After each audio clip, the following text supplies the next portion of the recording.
pagiging mananampalataya pala is hindi basta-basta. So, kailangan po natin hangarin. Naiintindihan po ba natin yung salitang hangarin? Halimbawa po, yun. Example ko lang po pero huwag niyo po ng gagawin. Pag gawin niyo na to kapag may lumang bahay na sabi nga naman. Tapos, stable na. Halimbawa, may gusto kang babae. Siyempre, inaangat mo siya na mapasagot mo siya, di ba? Ganon din tayo sa Panginoon. Na inaangat ng Panginoon, ay inaangat natin na makasunod tayo sa lahat ng inuutos ng ating Diyos. Pero dahil isang bilang pananampalataya at hindi naman tayo perfect, minsan nagkakaroon tayo ng kasalanan, pero bilang isang mananampalataya is hindi po natin pinapatagal na yung kasalanan natin ngayon is mas lumaki pa or mas madagdagan pa. Bagos, hinihingi na natin ng tawad sa mga nagagawa natin kasalanan.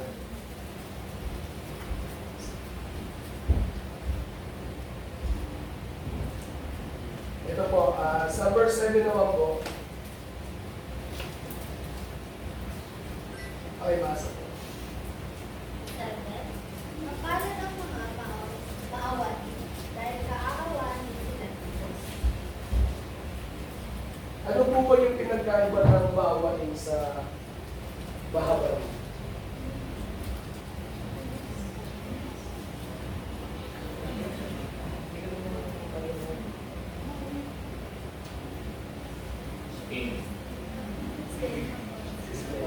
Ayun po, sabi nga po dito, is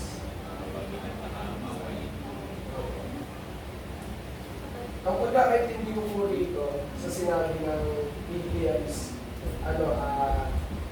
yung naawa lang siya, nakita niya pero hindi niya tinulungan.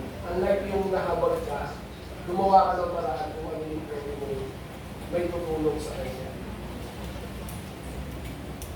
Kaya sabi nga, mapagpala ang mga mahabating sapagkat kahabagan sila ng Diyos.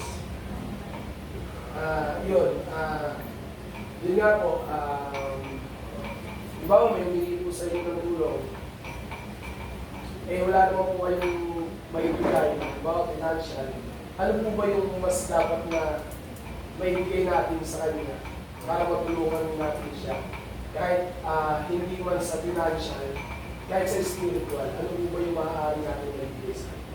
Prayer o pray. Oo, tama po. Kaya bilang isang mananampalataya, paano tayo makakapag-pray kung hindi po tayo nagbabasa ng Bible or hindi po tayo kumukonekta sa Diyos. Kaya ang dapat po natin gawin is lagi po tayong magbasa ng Biblia, hindi sa buhay po natin, hindi po pinasa lang natin, is tapos na. Kailangan po ipamuhay po natin. Dito naman po sa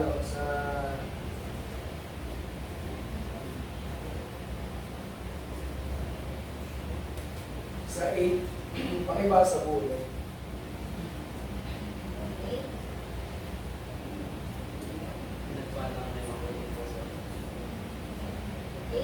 Pinagpala ang mga may malinis na puso sapagkat makikita nila. Sobrang sarap po na ito. Kasi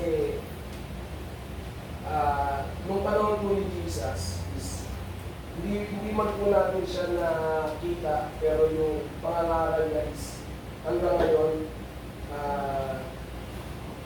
yun po yung pinapakita nito na may totoong Diyos at siya yung gumagabay sa atin sa lahat ng oras, magiging mo po yung pagsubok natin sa buhay na pinagdadaanan. Ano man yung kasiyahan, kalungkutan, pagiging mag-please, nandyan po siya lagi para sa atin. Kaya hanggat maaari, ang natin lagi natin titiyakin na maging malinis para sa Panginoon. Doon naman po sa, sa 9, pakibasa po yun. 9. Pinagpala ang mga gumagawa ng paraan para sa kapayapaan kasi tatawagin silang mga anak ng Diyos. Dito sabi nga po, pinagpala ang mga gumagawa ng paraan para sa kapayapaan sapagkat sila ituturing ng mga anak ng Diyos. Ano po ba yung naiisip nyo na sinasabi rito na pinagpala ang mga gumagawa ng paraan para sa kapayapaan? Like sa pamilya po, kasi po sa amin, sa example po sa amin, hindi pa po ako Christian, is talagang kami po magkakapatid, is halos lahat po magkakaaway, hindi masyadong magkakasundo. Meron po rin siguro sa pamilya ninyo na dumaan sa ganun, pero yung pamilya talagang close na close. Yun, dito po pumapasok yung sinasabi dito sa verse 9 po na to. Bilang paraan para sa kapayapaan sapagkat sila ituturing na mga anak ng Diyos. Kasi sa pamilya, hindi naman masaya yung lagi magkakaaway siguro. Tama po ba? Mas masarap po sa pamilya yung kahit may problema, sama-sama po tayo, pinutulungan natin yung bawat isa, mas nagiging maayos. Kesa po yung magkakagalit kayo sa loob ng pamilya, ayoko din, galit ako din ng kulit. Ayoko din, galit ako din kaya. Hindi kayo susundin, galit ako din. Ano po yung magiging consequence ng pagiging magagalitin mo sa pamilya mo? Ano yung palaging mo magiging dito? Okay. Kayo po ang sumasagot niya na, kaya ang ano nyo po is, ang ano po natin dito is, kailangan po natin na yung aral ng ating Panginoon is gawin po natin, hindi lang po sa ating sarili kundi sa pamilya po natin. Kasi wala naman po siguro gusto rito na yung pamilya natin is malagay sa kapahamakan. Ikaw nandun ka sa langit, yung kapatid mo nasa impyerno. Wala naman po siguro gano'n. Kaya, share ko lang din na ito lang naman ng mga ibang kabataan din, mga pamangkin ko. Talagang nag-start po ako dito is, ang kasama ko is, barkada ko lang, pero sa pamilya ko ako lang po mag-isa. Matagal po yung prayer ko na sabi ko kay Lord na, Lord nawa ay may sama ko yung pamilya ko. At ito po yung time na yun na inaahani ko dahil dun sa mga panalangin ko sa Kanya. Na hanggang ngayon kasama ko po yung mga magulang ko. At ang isa pa pong bunga nun is, yung pamilya po namin is nakakapag-invite po ng iba. Kaya kay Lord po is walang imposible, lahat po sa Kanya posible. Kaya sa Diyos lang po tayo humingi ng ating mga panalangin na siya po makakasagot. May basa rin po sa verse 10.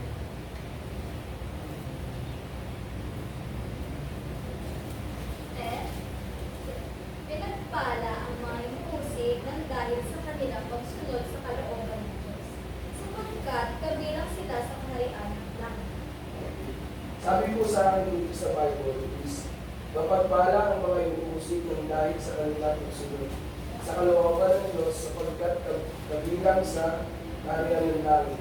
Yun nga po, bilang mananampalataya, wala rin po exempted dito. Kasi tumumol po tayo ng ating Diyos Ama sa lahat ng gagawin natin. Andiyan na yun sa pamilya natin, darating. Sa akin, dinaras ko rin ito. Atin ako ng Bible study.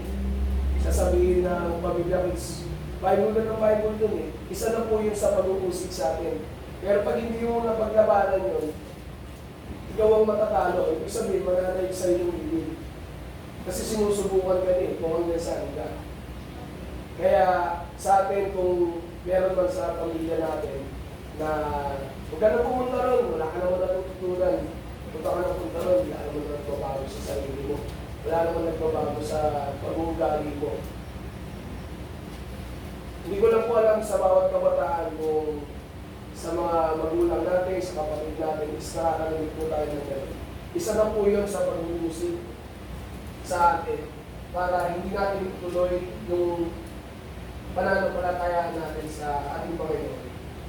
At lagi niyo tatandaan, bilang isang Kristiyano, tayo po ay laging binabantayan ng kaaway 24/7.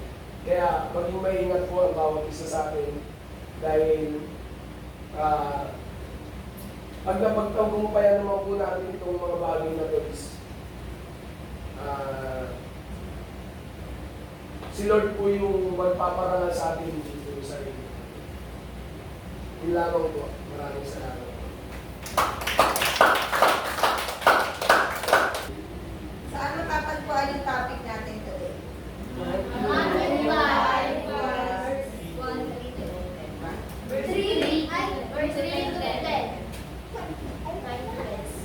Ano yung i-reveal sa inyo ng Panginoon sa sinabi nito?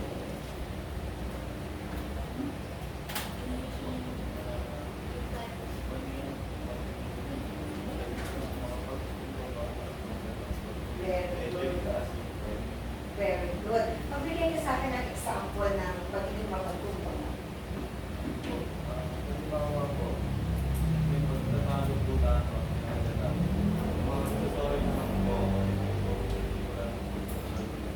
Very good.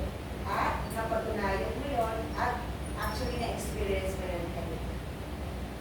Yung iba, nagda-doubt ka kung aatin ka ng fellowship. But still, kahit ayaw mo, sumunod ka.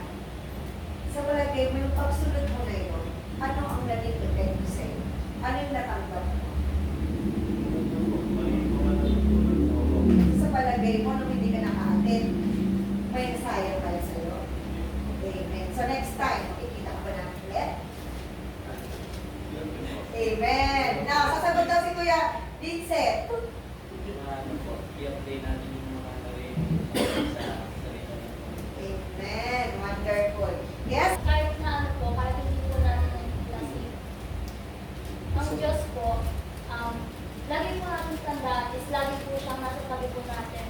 Kaya kung ano po yung mga gagawin po natin or mga iniisip po natin is alam na po ni Jesus po. Then, ano po, yung sa mga pag-uusig po, yung mga nararamdaman po natin.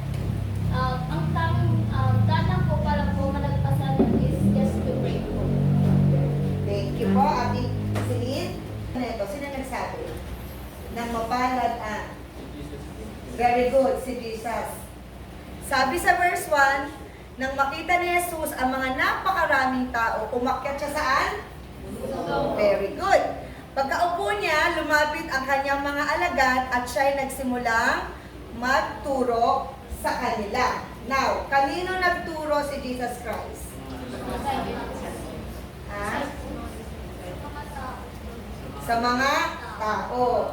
So, hindi lamang disciples. Harapan lang, and then yung mga tao, kalat-kalat. Nang makita ni Jesus ang napakaraming tao, umakyat siya sa bundok. Pagkaupo niya, lumapit ang kanyang mga alagad. Nang makita ni Jesus ang napakaraming tao, umakyat siya sa bundok at naupo. Lumapit sa kanyang mga tagasunod. Very good. Kapit ang mga tagasunod. Take 2. Tagasunod. Question. Tayo ba ay tagasunod ni Kristo? Alam, tayo ay mga tagasunod ni Kristo. Ano yung common word? Pinagpala. Ano pa? Mapagpala. Very good. Every verse ending is si Lord. Verse 3, kundi ang Diyos ang pagkatapos ng kanila ng langit. Verse 4, Diyos, palatmahan, okay? Yung sa'yo, Celine, pakibasa yung version mo. Ano yung verse mo? Verse 3. Mapalad ang mga tao na inaasyon ng kulang sila sa Diyos dahil makakasama sila sa